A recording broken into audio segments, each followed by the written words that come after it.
Айсан Николаев встретился с депутатами Государственной Думы Галиной Данчиковой и Федотом Тумусовым.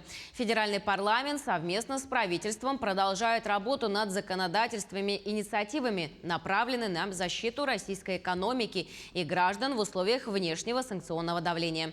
Госдумой в первом чтении принят законопроект, который позволит до конца 2022 года направлять дополнительные нефтегазовые доходы бюджета на размещение займов и упростит оплату поставщикам стройматериалов по государственному заказу. Кроме того, регионы смогут сами определить контракты стоимостью до 50 миллионов рублей, которые будут освобождены от казначейского сопровождения. Эти меры поддержки позволят регионам иметь больше возможностей для реализации инфраструктурных проектов. Кроме того, в парламент внесен пакет документов, связанных с объединением Пенсионного фонда и Фонда социального страхования. Депутаты продолжают работу над подготовкой основного финансового документа страны – закона о федеральном бюджете на последующие 3 года, который должен быть внесен на рассмотрение парламента в середине сентября.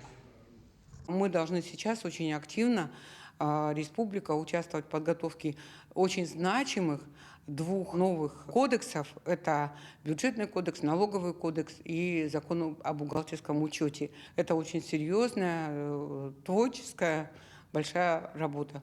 В республике у нас тоже также создана комиссия, группа, которая работает по учету интересов в этих основных законов, интересов территории республики.